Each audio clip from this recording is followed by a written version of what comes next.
오늘 우리에게 주신 하나님의 말씀, 우리 구약성경 창세기 21장입니다. 21장 1절에서 6절에 있는 말씀, 창세기 21장 1절에서 6절에 있는 말씀,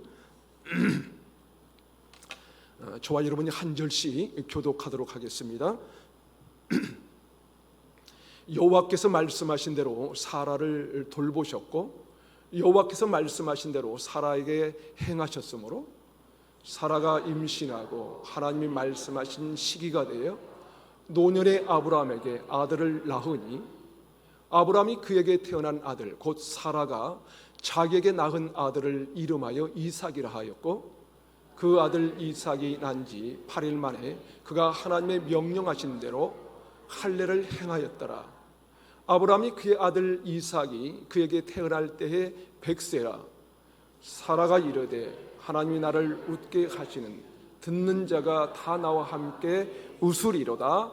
아멘. 신약 성경은 그리스로 쓰여졌는데요, 헬라어라고도 하죠. 그런데 헬라어는 우리 한글과 다른 점이 있습니다. 한글로는 한 단어로 표현한 것을, 헬라어는 이 한 단어에 여러 가지 의미를 가지고 있는 경우가 있습니다. 예를 들어서 이 사랑이라는 단어를 보면, 우리나라는 이 사랑이라는 이 단어 하나가 모든 사랑을 표현하지 않습니까? 그런데 헬라어에는 여러 가지 의미의 단어가 있습니다. 하나님의 사랑을 의미하는 아가페가 있고요, 이성 간의 열정적인 사랑을 의미하는 에로스가 있습니다. 또는 형제간이나 우정을 나타내는 이 사랑을 필레오라고 하죠. 헬라의 또 다른 단어, 이 장소라는 단어를 보면요, 그것도 헬라어는 이 세 가지로 구분되어 있습니다. 그 첫 번째가 저나 여러분이 살고 있는 이 공간, 이 장소, 이 도시, 그런 곳을 가리켜 이 폴리스라고 하고요. 폴리스. 그러니까 사람들이 거주하는 지역을 장소, 이 폴리스라고 한다는 거예요. 또 다른 한 단어는 사람은 살기 어려운 황량한 곳, 돌들이 많은 이 돌산 지역, 그런 장소를 가르쳐 에레모스라고 한답니다. 에레모스. 이를테면 이 사막 같은 곳이나 광야처럼 느껴지는 그런 곳을 말하죠. 그런데 이 세 번째, 이 장소를 나타내는 단어가 있는데, 이 코라라고 하는 이 단어입니다. 그곳은 사람이 사는 곳도 아니고, 그렇다고 꼭 살 수 없다고 말할 수 없는, 그러니까 이것도 저것도 아닌 어떤 이 공간을 말하는 것입니다. 아무것도 없는 것 같은데 사실은 모든 것을 품고 있는 이 공간, 그런 곳을 가리켜서 그 사람들은 이 신비한 장소 혹은 신성한 이 장소라는 의미의 단어, 이 코라라고 한다는 것입니다. 그들 마음 속에는 이런 이 공간이 있다는 것을 인식하고 있었다고 합니다. 눈에 보이지는 않지만 모든 것을 갖고 있는 것 같은 그런 이 공간, 칠흑 같은 이 어둠밖에 없는 것 같은데 그 속에 빛을 품고 있는 그런 공간, 불가능한 것 같은데 가능할 수 있도록 무엇인가를 펼쳐내기 시작하는 그런 공간, 신비한 공간, 신성한 곳입니다. 더구나 그들은 이 장소에 대한 이 경험이 없으면 인간의 삶은 이 절름발이와 같다고 생각을 했다고 합니다. 여러분, 믿음이라는 게 무엇입니까? 믿음은요, 우리가 볼 수는 없지만, 이해할 수는 없지만, 아무것도 없는 것 같지만 그것을 뛰어넘어서 그것을 가능해가는 그 무엇인가를 경험하는 것이 믿음이라고 하는 것입니다. 아무것도 없는 것 같은데 그 속에서 모든 것이 나올 수 있는 그런 곳을 경험해 보는 것, 그것이 믿음이라는 것이죠. 오늘 본문에 아브라함과 사라의 그런 일이 벌어진 것입니다. 이 100세 된 아브라함, 성경은 아브라함이 100세일 뿐만 아니라 노년이라고 표현하고 있습니다. 다시 말해서 도저히 생명을 얻을 수 있을 것 같지 않는 노년이었다는 거예요. 사라 역시 아이를 잉태할 수 없는 나이에 생명이 잉태되고 아들이 태어나게 되는 그런 일이 일어난 것입니다. 여러분, 우리가 왜 아브라함과 사라를 믿음의 조상이라고 말할까요? 왜 그렇습니까? 왜냐하면 그들이 이런 믿음의 삶을 경험해 보았기 때문에 그렇습니다. 다시 말해서 아무것도 없는데 있는 것을 경험한 거예요. 어둠 가운데 빛이 펼쳐지기 시작한다는 것을 경험한 거예요. 도저히 불가능한 사실이 가능하게 된 것을 경험한 것입니다. 죽음이라 생각했는데 생명이 태어난 것을 경험한 거예요. 그런 아브라함과 사라의 믿음의 그 사라를 믿음의 조상이라고 얘기하는 것입니다. 믿음은요, 우리가 믿을 수 없는 일이 벌어지는 것을 직접 목격하기도 하고요, 직접 체험해 보기도 하는 그런 것입니다. 그렇다면 오늘 아브라함과 사라에게 주신 아들 이 이삭의 사건을 통해서 하나님께서 우리에게 주시는 메시지는 무엇일까 하는 거예요. 이 사건을 통해 하나님은 우리에게 무엇을 말씀하고 싶으신 것일까요? 첫 번째로, 믿음은 반드시 증거를 보는 때가 있다는 것입니다. 뭐라고요? 믿음은 반드시 증거를 보는 때가 있다는 거예요. 지금은 올 것 같지 않지만, 지금은 불가능할 것 같지만, 지금은 아무것도 될 것 같지 않지만 반드시 아들을 낳게 되는 그때가 있다고 믿는 것, 그것이 믿음입니다. 그래서 히브리서 11장 1절에 보면 믿음에 대해 뭐라고 정리합니까? 믿음은 바라는 것들의 실상이요 보지 않는 것들의 증거라고 하지 않습니까? 사랑하는 여러분, 여러분이 어떤 일을 그렇게 믿음으로 바라고 기대하고 기다리고 계십니까? 지금 생각에는 불가능할 것 같고 안 될 것 같은 문제가 무엇입니까, 여러분? 그것이 무엇이든지 바라는 것들의 실상을 보게 되는 때가 올 것입니다. 지금은 전혀 보이지 않는 것처럼 같지만 믿음으로 꿈꾸는 것들의 그 증거를 보게 될 것입니다. 반드시 그 순간, 그때는 찾아온다는 거예요. 왜냐하면 아브라함과 이 사라의 하나님은 지금도 동일하게 우리와 함께 하시고 지금도 동일하게 말씀하시는 분이기 때문에 그렇습니다. 그러니까 여러분, 우리 아브라함과 같은 믿음만 있다면 나를 향하신 이 하나님의 때는 반드시 올 것을 믿으시기 바랍니다. 마치 수십 년을 기다려 하나님의 약속하신 이삭을 얻게 된 아브라함처럼 우리도 반드시 그날이 임하게 될 것을 믿는 거예요. 그것이 바로 믿음입니다. 현실을 보면 도저히 안 올 것 같아요. 불가능할 것 같은데, 일어날 것 같지 않는데 반드시 오게 되는 것을 믿는 것이 믿음이라는 것입니다. 여러분, 우리가 잘 아는 다윗이 그랬습니다. 다윗은 왕이 될 것이라는 것을 전혀 알 수 없는 삶이었어요.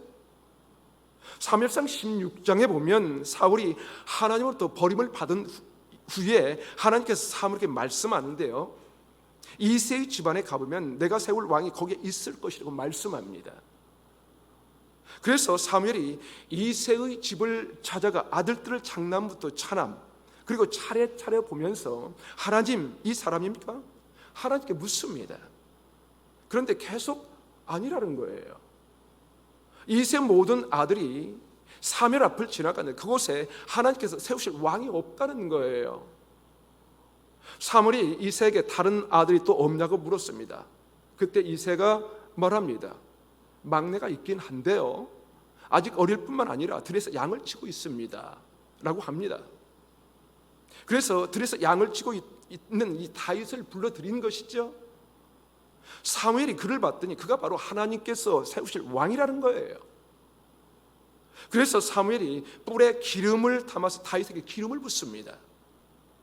그렇다면 다윗이 기름을 부음을 받은 후 곧장 왕이 되었을까요? 아니요. 사무엘상 17장에 보면 그 유명한 골리앗과의 싸움이 나옵니다. 그렇게 다윗이 골리앗을 물리치자 모든 사람들이 말합니다. 사울이 죽인 자는 천천히요, 다윗이 죽인 자는 만만이라고 노래합니다. 그렇다면 그렇게 칭송을 받게 되자 다윗이 왕이 되었을까요? 아닙니다. 도리어 그때부터 다윗은 쫓겨다니고 도망다니는 이 신세로 전락하게 됩니다. 얼마나 도망 다녔는지 성경을 보니까 15군데로 이 도망을 다녔습니다. 때로는 동굴로, 숲으로, 때로는 광야에서, 심지어는 적군의 땅까지 그렇게 수없이 도망 다녀야 하는 삶을 오랫동안 살았던 것입니다. 그리고는 이 사무엘상 마지막 장에 사울이 기브와 전투에서 목숨을 잃고 나니까 사무엘아, 이 장에 가서야 그는 유다 지파의 왕으로 세움을 받습니다. 그런데 유다 지파는요, 이스라엘 12지파 중에 한 지파에 불과했어요.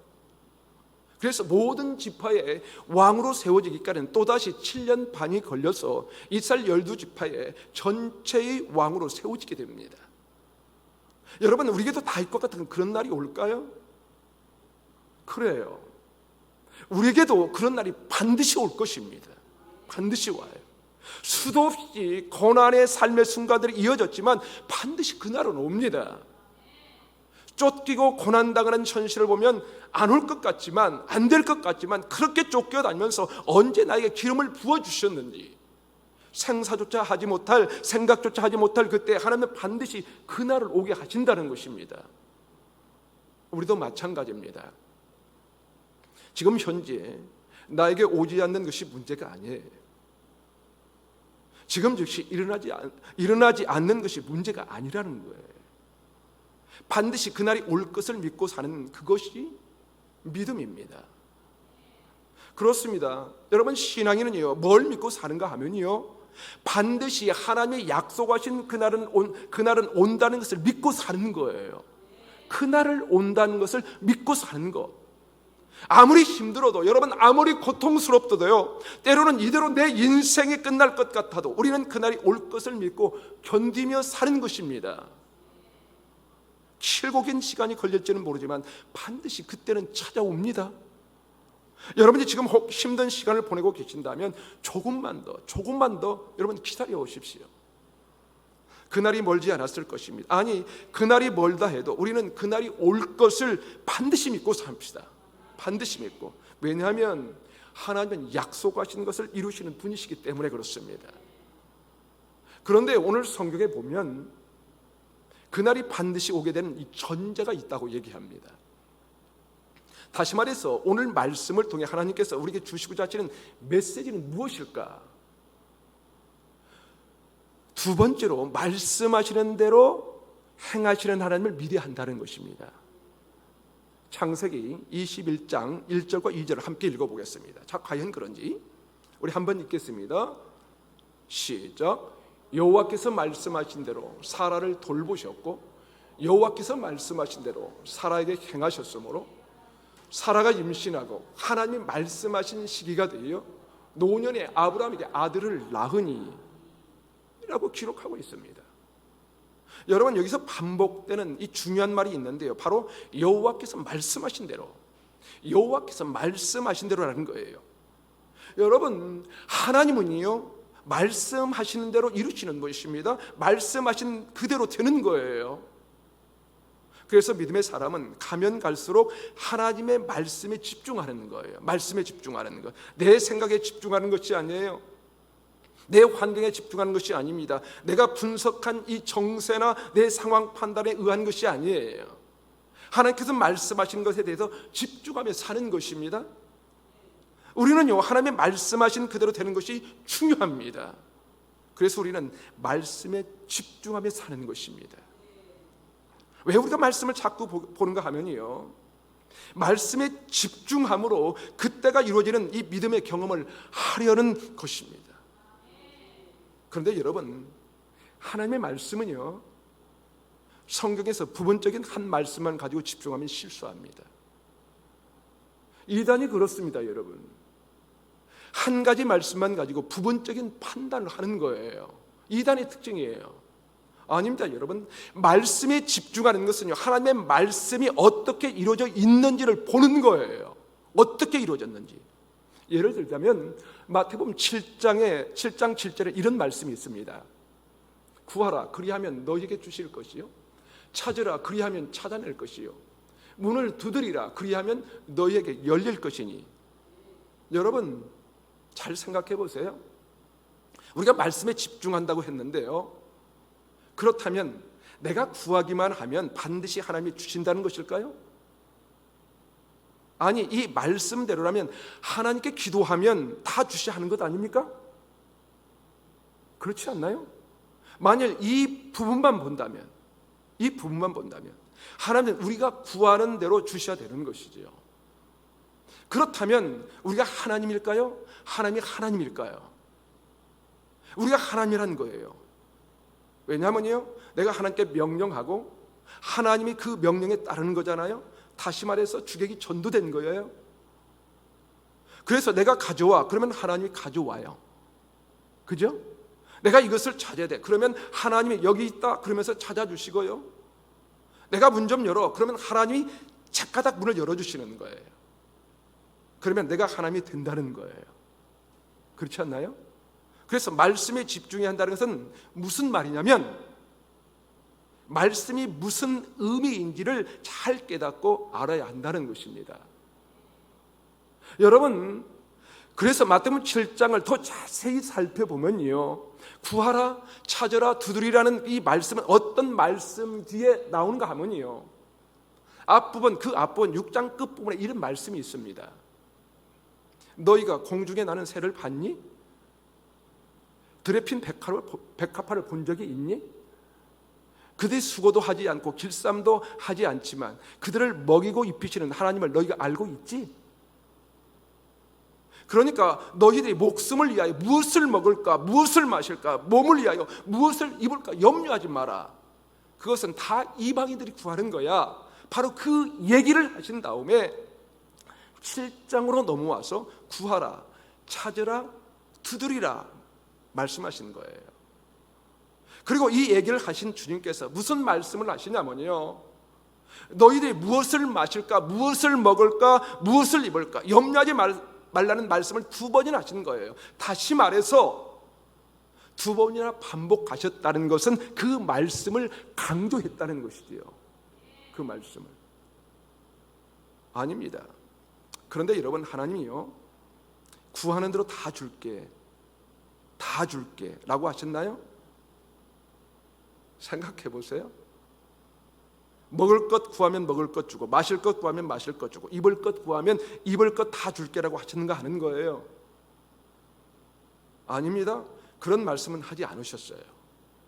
그런 말씀은 공중에 나는 새와 들의 백합화를 보라고 말씀하시고 난 후에 무엇을 먹을까, 무엇을 입을까 걱정하지 말라고 말씀하셨다는 것은 우리가 구하고 찾고 두드릴 때 구하고 찾고 두드리는 대로 다 주신다는 것이 아니라는 거예요. 그게 아니다. 왜일까요? 우리에게 있어야 하는 것을 이미 알고 계시기 때문에 그렇다는 거예요. 알고 계시는 하나님께서 적절하게 공급하신다는 거예요. 적절하게. 다시 말해서 우리가 구하는 대로 주신다는 뜻은 아니라는 거예요. 그러면서 마태복음 6장 마지막 부분에 가면 뭐라고 하시는가 하면요, 마태복음 6장 33절은 이렇게 기록합니다. 그런즉 너희는 먼저 그의 나라와 그의 의를 구하라. 그리하면 이 모든 것을 너희에게 더하시리라 라고 말씀합니다. 여기에서 이 모든 것도요, 내가 구하는 모든 것이 아니에요. 그게 아니라 하나님께서 이 보시기에 필요하다고 생각되는 모든 것을 더하신다는 거예요. 여러분, 이해가 되십니까? 그래서 우리가 성경을 한 구절만 가지고 해석을 하면 안 된다는 거예요. 성경은 앞뒤 문맥과 이야기를 잘 살펴서 의미를 해석해야 됩니다. 그런데 이들은 어떻게 하는지 아십니까? 그들은 자기네들이 필요한 몇 개만을 골라서 그 말씀만 내세우는 거예요. 하지만 성경은 원칙이 있고요, 원칙이 있어요. 일부분만이 아니라 성경 전체의 맥락에 유의해야 합니다. 부분적으로 보고 해석하는 것은 아니라는 거예요. 위험합니다. 그렇게 말씀에 집중해야 한다는 것입니다. 말씀에 집중하면 하나님께서 원하시는 것, 다시 말해서 내가 구하는 대로가 아니라 하나님께서 우리에게 가장 적절한 것을 공급해 주시는 것입니다. 그렇게 아브라함과 사라가 아들을 낳게 되는 것과 같은 그날, 믿음의 증거를 보는 그때는 반드시 오는 것입니다. 우리가 원하는 대로 오는 것이 아니고요, 하나님께서 계획하신 그 시간에 하나님의 역사를 일으켜 주시는 것입니다. 왜냐하면 하나님은 어떤 분이신가 하면요, 오늘 보면 창세기 21장 1절을 함께 읽어볼까요?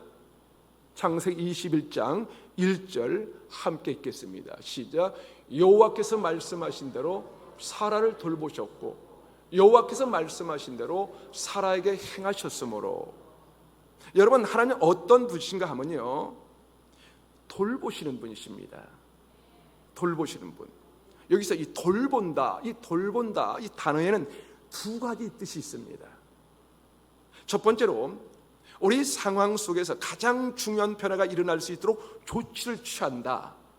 이게 돌본다라는 이 단어의 뜻입니다. 여러분, 하나님은요, 우리의 삶 속에서 가장 중요한 이 변화가 일어날 수 있도록 계속해서 역사하고 계십니다. 우리가 어떤 상황에 있든지 상관없어요. 내가 이런 상황이든 저런 상황이든 그 상황에서 가장 중요한 이 변화가 일어날 수 있도록 역사하고 계신다는 것입니다. 다시 말해서 우리가 어떤 상황에 있든지 하나님께서 돌보신다는 거예요. 하나님께서. 영국의 시인 프랜시스 탐슨이라는 사람이 쓴 하늘의 이 사냥개라는 신앙시가 있는데요, 굉장히 긴 장편 시입니다. 그 중에 끝부분에 이런 내용이 있습니다. 내가 네게서 빼앗았던 것은 너를 오히려 해롭지 않도록 하려 함이요, 다만 네가 그 모든 것을 내 품 안에서 찾도록 하려 함이었다. 네가 어린아이 같은 생각으로 잃어버렸다 여긴 모든 것을 내가 너를 위해 내 집에 쌓아 두었노라. 일어나서 내 손을 잡고 가자. 여러분, 하나님이요, 지금 나에게 무엇인가를 빼앗아 가는 것 같아요. 빼앗아 가는 것 같지만 하나님은 우리를 뭐래요? 돌보시는 분이십니다. 여러분, 돌보신다는 뜻이 뭐라고 했습니까? 돌보신다는 것은 그 상황에서 가장 중요한 이 변화가 일어날 수 있도록 조치를 취하고 계신다는 것입니다. 그러니까 하나님이 우리에게서 무엇인가를 뺏어가는 것은 오히려 우리로 하여금 해롭지 않게 하시려는 것입니다. 다시 말해서 우리가 해를 당하지 않게 하시려는 하나님의 계획이라는 거예요. 하나님의 계획. 그리고 언제인가 하나님께로 가면 그 모든 것을 주님의 품 안에서 뭐라 했어요? 다시 찾을 수 있게 된다는 것입니다. 그러기에 그분께 나아가 그분의 손을 잡는 거예요. 그분께 손을 잡는 것. 그러니까 여러분, 돌보신다는 것은 나의 좋지 않는 상황, 빼앗긴 듯한 이 상황, 모든 것을 잃어버리는 이 상황에도 하나님께서 그 상황 속에서 중요한 변화가 일어날 수 있도록 계속 역사하고 계신다는 것입니다. 두 번째로, 이 돌보신다는 뜻은 정확하게 계산하신다는 것입니다. 정확하게 계산한다. 여러분, 하나님은요, 우리가 머리털까지 다 세고 계시는 분이십니다. 한마디로 정확하다는 거예요. 정확하다. 나에게 어떤 사건이 일어난 것이 하나님께 정확한 것입니다. 그리고 지금 어쩌면 많은 것을 잃어버렸다 해도 이것은 하나님께서 이 정확하게 계산된 일이라는 거예요. 내 생각에는 자꾸만 그런 생각이 들어요. 왜 이렇게 다 가져가시는 거지? 왜 나에게 이런 일을 당하게 하는 거지? 왜 내 자식은 저렇게 돼? 왜 내 건강은 이렇게 된 거야? 라고 생각할지 모르지만 하나님의 계획 속에는 너무너무 세밀한 계산에 의하여 이루어지고 있다는 사실입니다. 그러기에 여러분, 우리가 돌보시는 하나님을 믿으면 반드시 말씀이 이루어지는 그날이 우리가 온다는 것입니다. 이것이 믿음이요, 신앙생활입니다. 그런데 우리는 어떤가 하면요, 내가 구하는 대로 와야 된다고 생각을 해요. 그런데요, 내가 구하는 대로 오는 것이 아니라 하나님 말씀하시는 대로 오는 거예요. 그런데 여러분, 하나님의 말씀은요, 우리를 버리는 말씀이 아니라 우리를 돌보시는 말씀입니다. 우리를 돌보시는 거예요. 빼앗아가는 것 같지만 오히려 해롭지 않게 하시기 위한 것입니다. 더구나 하나님은요, 두리뭉실하게 하지 않으십니다. 정확하게 세밀하게 하십니다. 이사야 59장 1절은 이렇게 말씀합니다. 여호와의 손이 짧아 구원하지 못하심도 아니요 귀가 둔하여 듣지 못하심도 아니라. 여러분, 하나님은요 손이 짧아 구원하지 못하는 것이 아닙니다. 귀가 둔해서 듣지 못하는 것도 아니에요. 여러분, 주님은 무엇이든지 하실 수 있는 분이십니다. 특별히 내 삶에서 중요한 이 변화를 일으키실 수 있는 분이십니다. 에레미야 예가 3장 25절에는 이런 말씀이 있습니다. 기다리는 자들에게나 구하는 영혼들에게 여호와는 선하시도다. 기다리는 자들에게나 구하는 영혼들에게 여호와는 선하시도다. 그러니까 돌보신다는 단어는 하나님의 그런 은혜를 입는다는 거예요. 기다리는 자에게나 구하는 자들에게 선하신 여호와의 은혜를 입는다는 것입니다. 그래서 영어 성경에는 이 부분을 이렇게 번역했습니다. 여호와께서 사라에게 은혜를 베푸셨다. 사랑하는 여러분, 신앙생활은요 하나님께서 말씀하시는 대로 하나님께서 돌보시는 은혜로 반드시 이루어지는 그날이 올 것을 믿고 살아가는 것입니다. 그래서 우리가 가보지 못했지만 분명히 그곳에 있는 신성한 것들을 경험해 보는 것입니다. 그것이 바로 믿음입니다. 17세기 프랑스 최고의 철학자이며 수학자이며 물리학자인 이 사람이 있는데요, 바로 누굽니까? 이 파스칼이라고 하는 사람입니다. 그런데 그가 이 39세에 생명을 마치고 세상을 떠나게 됩니다. 그가 떠나고 났는데 그의 애투에 보니까 뭔가를 깨매어 놓은 게 있어요. 그걸 뜯어봤더니 그 안에 글이 적혀 있는데요, 이런 내용입니다. 은혜의 해 1654년 11월 23일 월요일 밤 10시 반에서 12시 반까지 불의 밤이었다.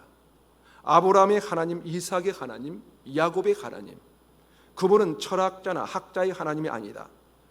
확신, 깨달음, 환희, 평화, 세상은 모두 사라져도 하나님은 반드시 남아 계신다.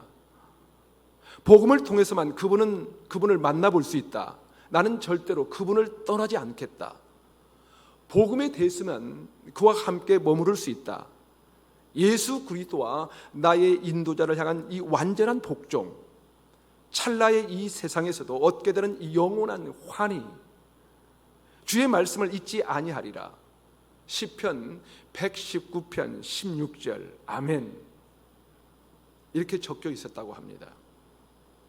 이게 뭔가 했더니 그가 1654년 11월 23일에 이 마차를 타고 가다가 다리에 떨어져서 이 죽음 같은 이 상황을 경험합니다. 그렇게 사경을 헤매다가 겨우 15일쯤 지나 회복이 되는 순간 이 하나님을 만나게 된 거예요. 그가 그때를 잊지 못해 그것을 적어 놓은 것입니다. 그 마지막 부분에 이렇게 기록되어 있었습니다. 우리는 하나님을 알 수가 없다. 만일 하나님을 알게 된다면 모든 것은 달라진다. 여러분, 신앙은 뭔가 하면요, 하나님을 알아가다가 내 삶이 점점 더 달라지는 것을 경험하는 거예요. 내 생각이 점점 달라지는 것을 깨닫게 되고요, 내가 꿈꾸는 것들이 점점 더 달라지는 것을 알게 되는 거예요. 그래서 우리가 가보지 못했지만, 다 이해할 수는 없지만 그곳에 하나님의 돌보심에 놀라운 은혜가 있다는 것입니다. 그래서 반드시 하나님의 뜻이 이루어지는 그날이 온다는 것을 믿음으로 고백하는 것입니다. 이것이 바로 하나님을 알게 된 후 우리에게 일어나는 이 삶의 변화입니다. 사랑하는 여러분, 우리에게는요 가보지는 못했고 아무것도 없는 것 같은데 분명한 것, 이 코라가 있습니다. 이 코라. 그리고 하나님의 돌보심의 은혜, 나의 삶이 어떤 이 순간에도 중요한 변화를 일으키시기 위하여 지금도 역사하고 계십니다. 하나님은 너무도 정확하고 세밀하게 계산하셔서 일하시고 역사하십니다. 그런 은혜를 덧입는 삶이 바로 믿음의 삶입니다. 나의 삶의 어떠한 상황에도 중요한 변화를 일으키시기 위하여 지금도 역사하고 계시는 그 하나님, 그리고 얼마나 정확하게 계산하고 계시는지는 모릅니다. 그 계산이 우리 생각에는 틀린 것 같지만요, 아니요, 하나님은 너무도 정확하고 세밀하게 계산하시는 분이십니다. 그런 은혜를 우리가 입어야 되는 거예요. 우리가 입어야 합니다. 사랑하는 여러분, 여러분에게 절박한 기도의 소원이 있는데 혹시라도 여러분이 원하는 대로 이루어지지 않고 있습니까? 아무리 기도해도 상황은 변하지 않고 고통의 시간만 지나고 계십니까, 여러분? 그럼에도 불구하고 하나님은 정확하신 분이시고요, 세밀하신 분이십니다.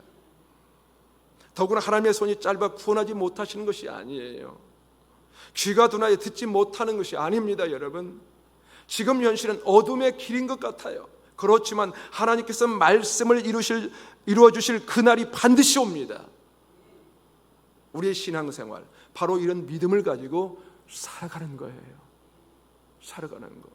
그 믿음으로 아브라함과 사라가 이삭을 얻는 것과 같이 그날 그때가 반드시 우리에게 찾아오는 것을 경험하는 저와 여러분의 삶이 되시기를 주님의 이름으로 축원합니다. 아멘.